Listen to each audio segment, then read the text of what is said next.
that's really what brokerages need to shift to. Otherwise, they're going to be extinct. I'll piss a lot of people off. I think that middle brokerage is dead. It doesn't know it yet. Somebody needs to send it a memo. But head count as that defining your success is no longer relevant. You've been in the background of a lot of these major companies that people know about, OpCity, Dotloop, companies that agents are using every single day. You've been part of growing those companies and exiting those companies. Right, we have this misnomer and misunderstanding that like the agent is the center of the transaction. They direct everything that happens in that transaction. That's not true. I argue that, nothing means anything anymore in real estate, okay?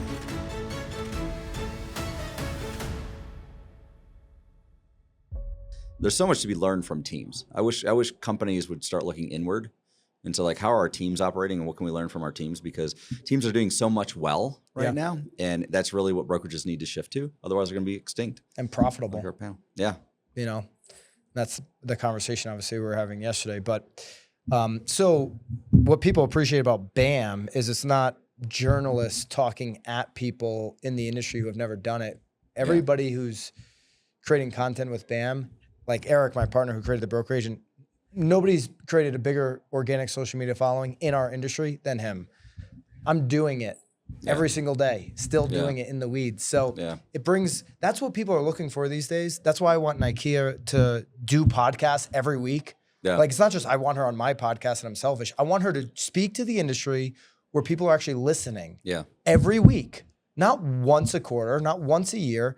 This is what people are looking for, authentic conversations. And that's why BAM is growing so fast, is because, wow, everybody that they have on it is doing it. This person owns a brokerage. This person, owns a team. This person's a top producer or whatever, but they're really in it. They're not. It's authentic. It's like you said, authentic conversations. There's coaches in this industry that sell 7 homes a year or stopped selling altogether. Or never did. And, I get it. Sometimes you don't have to play basketball to be a great basketball coach. There's that argument too. But there's a lot of coaches that are just doing it. It's easier than selling houses. Yeah, but the difference I would say is if you're Are we recording? Yeah, I think we should just be like, this is probably, the huge significant difference of what you're talking about is a coach that coaches from a distance from his players, right? From the press box or whatever, versus one that's on the court and interacts with them. It's a totally different perspective. Yeah. Right. That's the difference. So like when Nikea was doing, podcasts every week, she's in the weeds. Yeah. Like, but she's not doing that. Yeah. That's the thing. She got on James' podcast. She got on James' podcast and, and I get it. So the first half hour, James is throwing her so many softballs because it's like, get to know Nikea. The industry needs to know her personal background. Sure. Yeah. And that's okay if you're going to come on James' podcast like once a month. Like, okay, I don't mind one background story about you. What I appreciated of her today on stage, 20 minutes, she was giving us really fast answers. There was a lot packed in. So she wasn't, filibustering throughout the entire thing to say nothing. She said some things, some of which I agree with, some which I haven't seen yet from them, some, I disagree with. Right. But I think she should be, not speaking through Sherry Chris to broker leaders.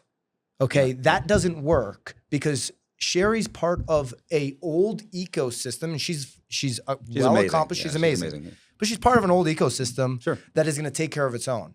And so if all your conversations to members are through somebody part of an old ecosystem and all her conversations are backdoor, not public conversations, how does that impact? NAR wants to have impact on members. But yeah, right. It doesn't resonate. Yeah. So that's not really the reason why I want to sit down with you.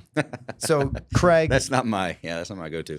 Craig's somebody maybe that you're not hearing a lot of, but you've been in the background of a lot of these major companies that people know about, OpCity, Dotloop, companies that agents are using every single day. You've been part of growing those companies and exiting those companies. So in the background of our industry, you've been extremely successful, and you've built a lot of products and you're working on more products now. Yeah. So you've got a lot of experience and a lot of good talking points. Something that you said yesterday, I want to just start with it. Okay. Is agents are not the center of the transaction. Yep. So let's be clear for everybody listening. Don't get triggered on me.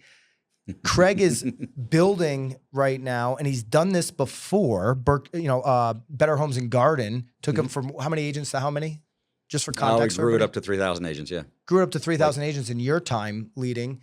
And so you also bought a local brokerage called Local. Yep. Local Realty. Yep. Local Realty. You have some before we finish the pod, there's some of the things that you're doing, if you don't mind sharing them, that I think everybody listening could take and put into their own business. Yep. So you're a broker owner. You're part of Rayse, which is with James Twiggins, and that company's taking over all kinds of MLS accounts and all of that.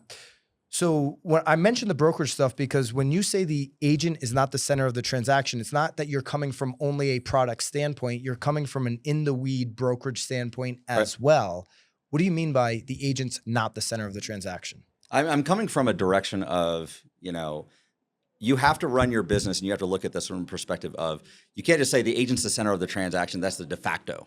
You have to say there's a reality that there's other pressures on it and there's other things that are influencing the consumer, not just the agent, right? We have this misnomer and misunderstanding that like the agent is the center of the transaction. They direct everything that happens in that transaction. That's not true. Like if you have a consumer that's looking at a 6% rate with one mortgage company and another mortgage company says, hey, I'll offer you a 4, I can tell you the consumer is going to shift very quickly, right? The agent doesn't have control over that, right? So like when we say the agent's the center of the transaction, we try to bolt all these things into the agent, saying the agent can influence all of these things with the consumer, which is not true.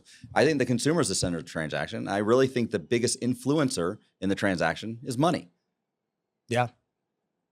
Sellers want a buyer who has money. Buyers want a house where they can spend their money. So I get that. And the other thing that I think where the agent was the center of the transaction or is the center of transaction, where that comes from is decades of the agent's business being built off of, in-town referrals. Now, I'm going to have this conversation later 100%, with Dermot 100%. Buffini and kind of what their business model, I'm going to press him on this because their business model for years has been, pop buys and handwritten cards and referrals.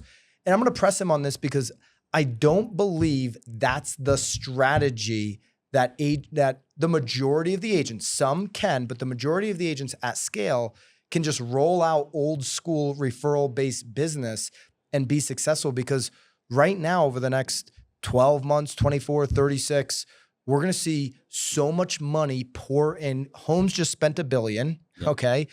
Rocket can spend as much as they want. Zillow is spending right now, $10 billion. Yeah. Right. $10 billion just in acquisitions. They're going to back that up with ad campaigns. Absolutely. And so the conversation coming from these big companies, the ads coming from these big companies to the consumer, direct to the consumer, is going to be so attractive. It's just going to be intoxicating, where at some point they're going to say, these deals look so good. Like how Zillow, those deals were too good to be true. Sure. When Zillow was buying homes, consumers were like, I remember getting called from like family members, is this real? Is it like, should I take this? Yeah, you actually should take it. Take the money and run. But they're going to see offers like that right now. And then in that scenario, the agent's not the center, to your point. Mm-hmm. Everything's coming direct to the consumer. So I get it. I get where you're going with that. Consumer's the center of the transaction. I think that, we don't take into account, and to your point, I want to nail down one thing I want you to focus on. And I want you never to forget this thing I'm going to give you, because I'm going to put like a metric in your head and you can't get rid of it. Okay. And like, we never talk about this metric in the industry. So there's been so much influence on the top of the funnel that we've created all these referral entities and referral organizations and referral models and workflows, whatever you want to call them, right? To where some entity or business model is influencing the consumer's choice on who they're going to work with. So we have this metric that we talk about, and it's our safe mode metric, and that is that 89% of all the consumers work with an agent. They all worked with a real estate agent in some capacity in a transaction, right? They're on one side or the other side of a transaction. However, we never talk about how many of that 89% that worked with an agent, that agent paid a referral fee out to somebody that generated that inbound. That's actually the party that controls the selection of the agent, right? So like every lead that has a referral fee that goes to Zillow, that goes to Rocket, that goes to wherever it goes, right? There was an influence that happened that got them to that agent. So you can take your Buffini model, you can take the SOI model. It's been eroded away significantly, right? There actually is an MLS that had a report that was saying that on the buy side of the transaction, it was like 40%. Okay, so if 40% of your units that close on the buy side paid out a referral fee to somebody that influenced the consumer's choice on who they worked with, is the agent the center of that transaction, right?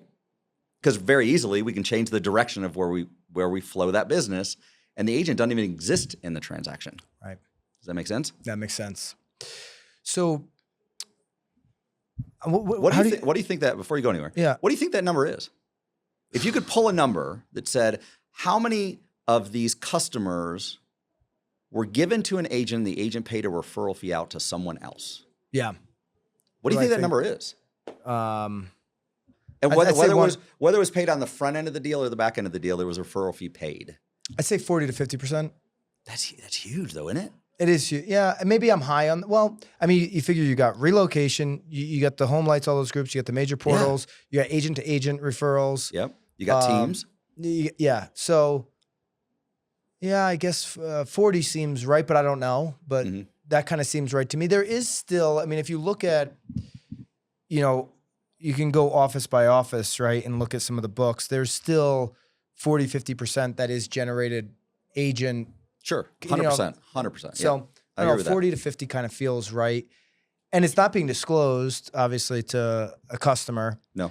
Now, a customer, because of how powerful the brands are, like Z, it's like you listen to customers and they just talk about Z as doing everything, right? And so then an agent shows up, they may think the agent's working for a Z at first. Yeah, exactly. And so they might be in the future.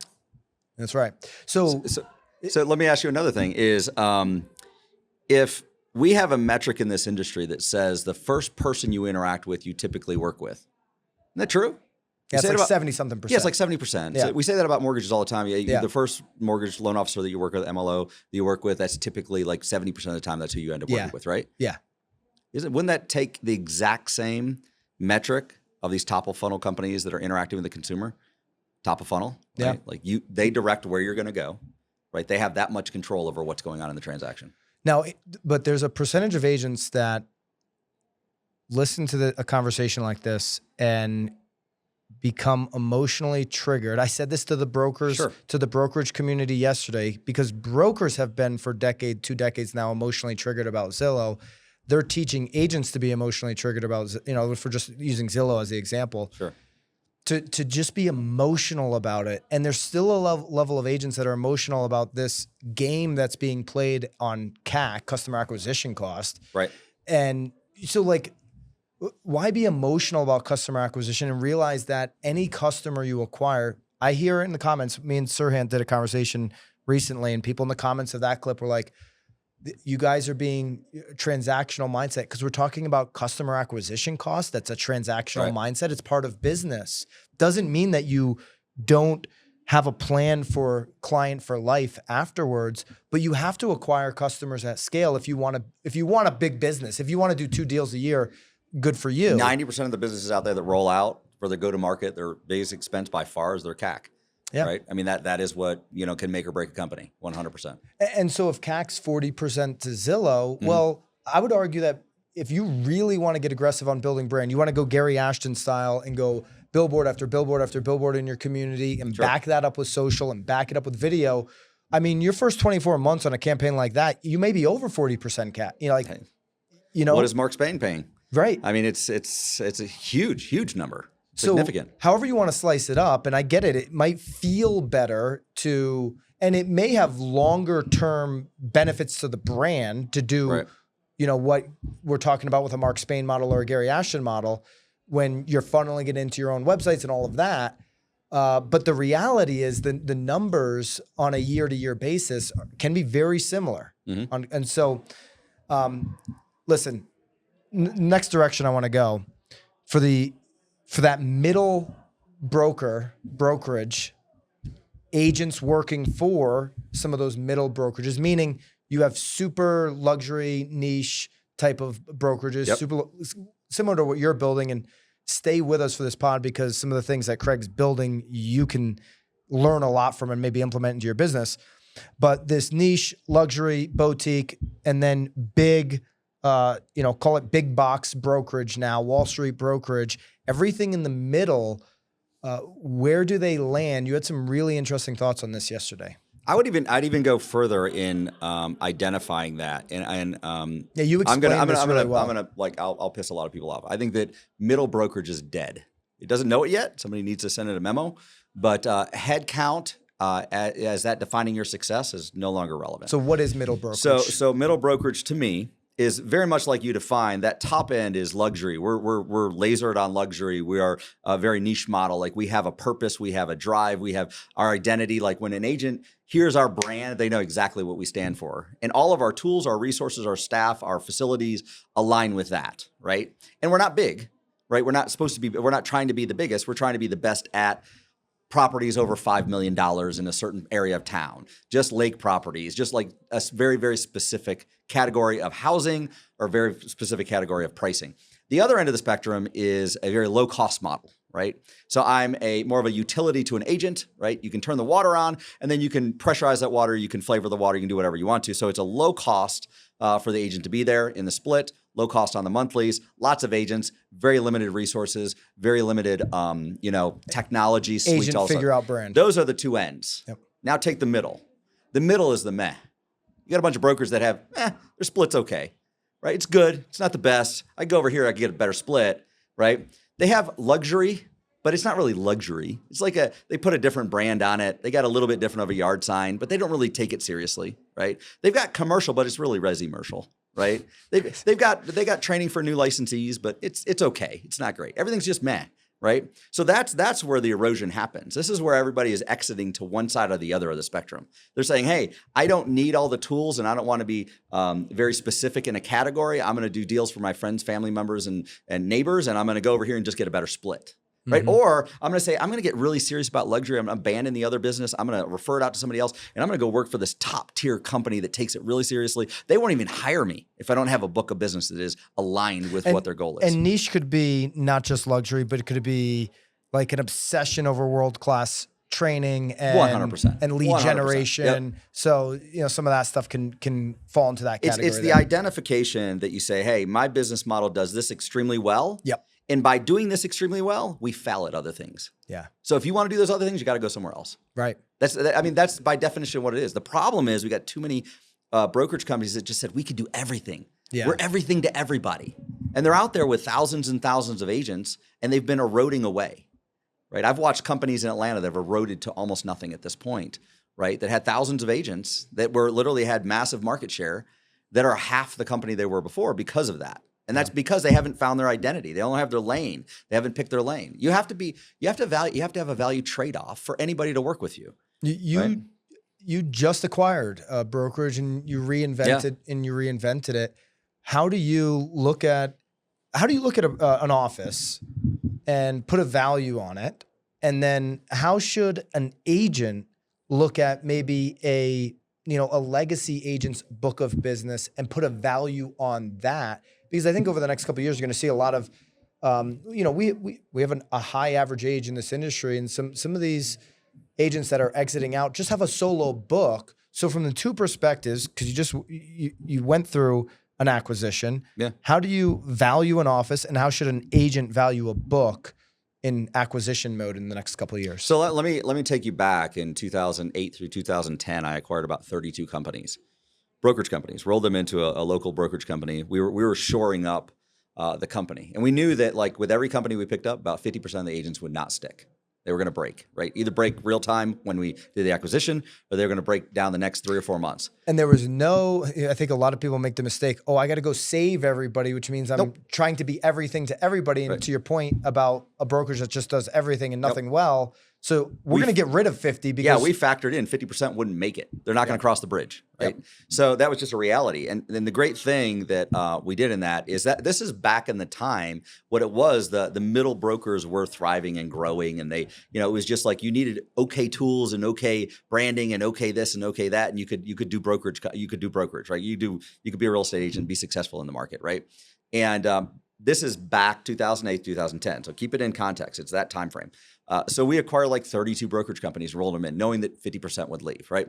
Fast forward to today, that exact same model, like you got to be really careful. Like if their book of business doesn't align with your book of business, right? You shouldn't be buying companies to get into a new category or get into a new this or new that, right? What I really believe in is I think you should go super deep with your model. Like if your model is high-end luxury, you shouldn't be flirting with the idea of doing middle market, like, hey, we're going to do suburbia. Mm-hmm. Like you shouldn't say, hey, we specialize and all our tools specialize in 5 million and above category. Oh, by the way, there's a firm we could buy that they have their average sales price is $400,000.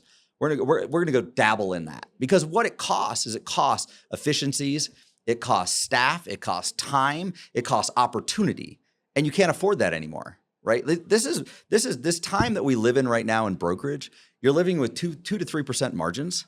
It's very tight. You're getting assaulted by mortgage companies. Your JVs aren't performing right now. They're just not. You're not getting captured on mortgage, title, and insurance, right? Some of these legacy regionals are doing the best job that they can as far as getting capture on ancillary services. But I can tell you, if you're not like 8,000 agents crossing 10 states, like in order to get capture on mortgage, title, and insurance is just not going to move the dial, right? Yeah, 200 agent office. It's not going to save you. It's not going to save you. So be careful about how you quantify that. So I think you've got to be super laser focused and say, hey, we're just going to do this one thing extremely well, or these two things extremely well. We're going to be known for luxury. And I'm not just talking luxury. I'm talking like white gloved, we're really going to, push down into this category. Our agents are going to define it. Our staff are going to define it. Every tool that we have is going to align with it perfectly.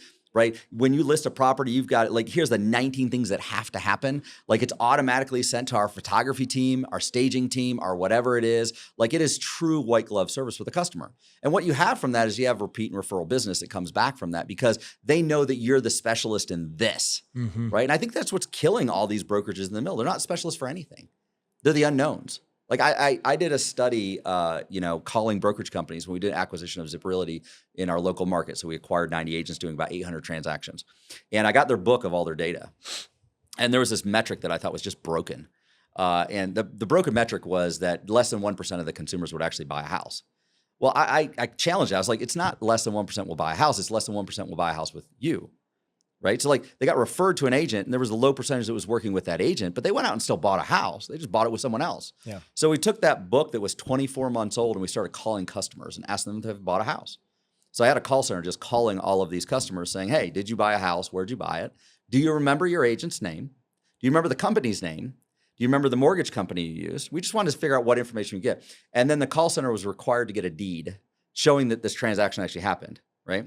We found out that over 32% of the customers actually bought a house. Now, they bought it with someone else. The interesting thing is less than 10% could tell us who the agent was. And it was less than 5% could tell us the brokerage company.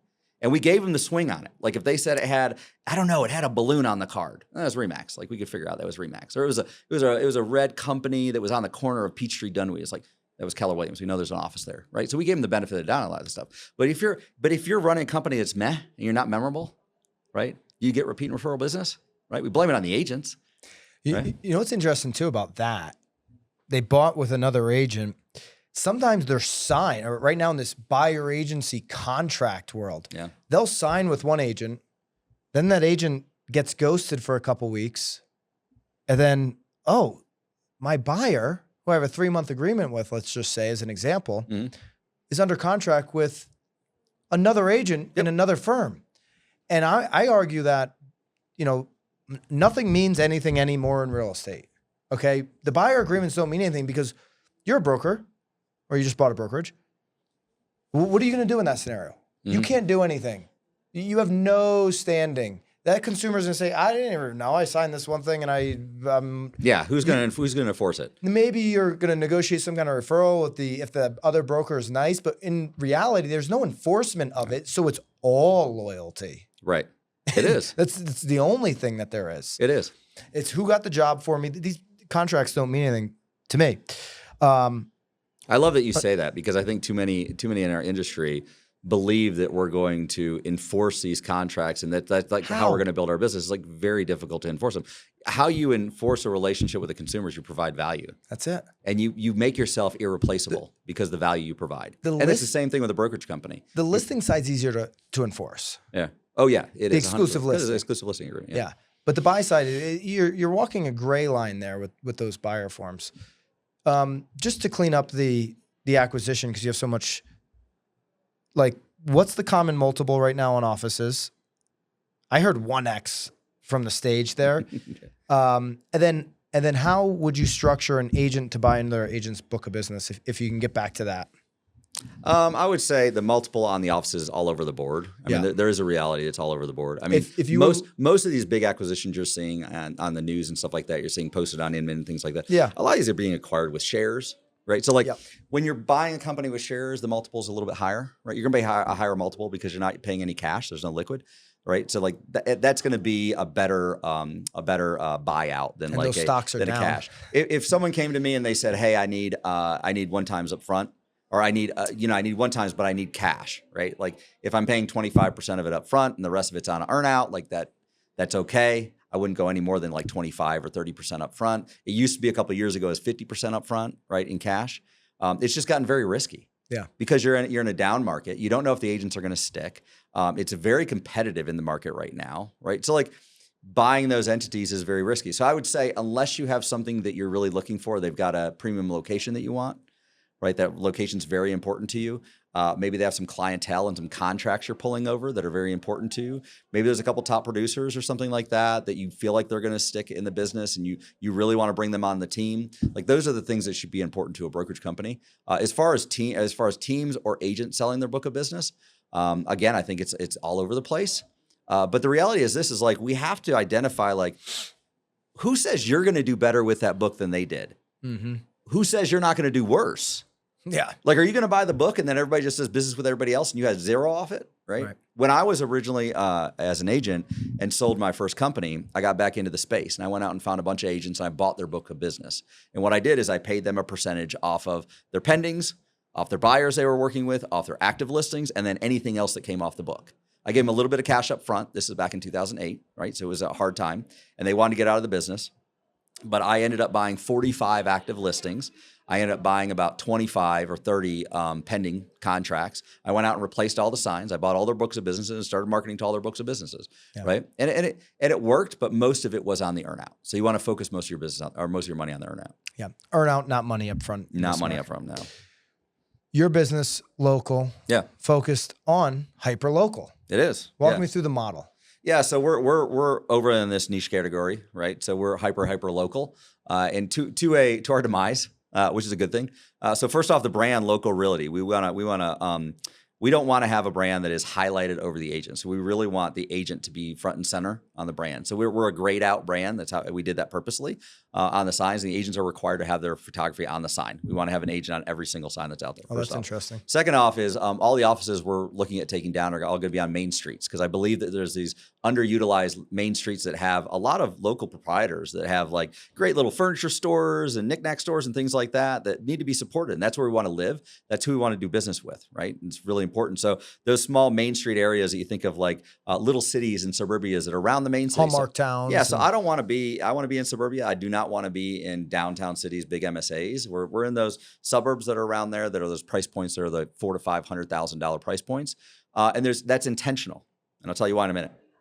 And when we're building out offices, right now I have contractors that are, I told them, I said, everything that goes in the office, you got to buy it local. Like I don't want IKEA furniture. I don't want I know there's higher end stuff. Matter of fact, most of the walls I don't want white walled. I want to make sure we've got exposed brick walls, exposed ceilings. Like I want to have this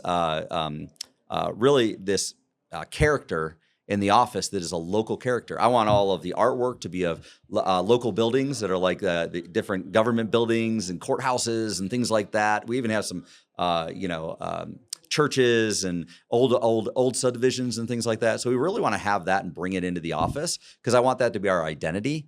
And the reason why we did that is because we propped up a 501c3 foundation that gives back to all firefighters, police officers, and school teachers in the local area. So houses that are sold in a certain area, we're actually going to make sure the money is reinvested in those local areas. Every agent's required to give to the foundation. Great thing. So every deal that they do, they give to the foundation. Every vendor we work with gives to the foundation. They have to as part of our culture and what we do. And then the great thing about it is every dollar that agent pays into the foundation, they get it as a write-off at the end of the year. So it works out really well. But that's our DNA. Like I have agents that are coming to me that they want to come work with us just because their husband or wife is a police officer or a school teacher or a firefighter or whatever it is, or their dad was, or their uncle was a firefighter for years. So that's our identity and that's what it's going to be. And I'll tell you what, I've met with a lot of agents that came in. They're like, hey, I like all that, but I need this split. You got to match my split from my old company. I said, you know who could match that split? Your old company. Yeah. I said, stay there. Just stay there. Like, there's no reason for you to be with us, right? Or I want high-end luxury. I'm like, no, we don't do that. That's not us. There's a great company up the street that does luxury. You should focus on them. right? So that's our identity. That's who we are. So at the end of the day, if we've got a company that I've got 400 or 500 agents at, or 10,000, I don't really care. But everybody resonates and understands, hey, this is a company that gives back to the local community, and this is how they do it. Then I won. They all don't have to work with me. They just got to know what we do. Right person, right seat. Why 400 to 500,000 on the? That's kind of your target price point in those towns. What's the mentality there? Because that is the culture. I mean, if you think about it, if you look at a lot of these cities, your firefighters and police officers and school teachers drive in to a job and drive back out because they're payroll. Yeah. Right. Because of what they can afford. They're living in 400,000. So this is where they live. Homes. Yeah. Right. I don't want to go and prop up an office down in Manhattan where everybody's making $250 and nobody works in public service. Right. Yeah. Because it wouldn't align with my culture. So I would never open an office in a downtown area. All my offices will be in those areas that support the housing that houses the customers I want to work with. Right. And because you're part of Rayse, and I get talked. Yeah. We talked to James a little bit about Rayse, which that pod will be before this one. So are your agents already using Rayse, and what's been the impact there? Yeah, we're going to roll out Rayse at Local. We haven't rolled out yet. I just acquired the company. We're just realigning kind of how everything works and stuff. So we got about a 6-8 month cycle of kind of like cleaning it up, making it work correctly, get all the stuff in place. It was an operational company before I bought it, so it was an acquisition. So I had a lot of old owners in the company and things like that I had to straighten out. So a lot of stuff going on. But I tell you, Rayse is fantastic. Rayse does create this ecosystem that not only the customer is the center of that ecosystem, right? The agent controls that ecosystem, but the customer is the center of it. What Rayse does so well is it helps the customer see the value of what the agent provides. It's funny how you and James see it the same but different, where you're like, the agent's not the center, and he's like, well, I disagree. But here's the funny thing. Paths, we actually agree. Yeah, I agree. It's on the same. We just say it a little bit different. Yeah. Look, I think agents are fundamental to the transaction, 1,000%.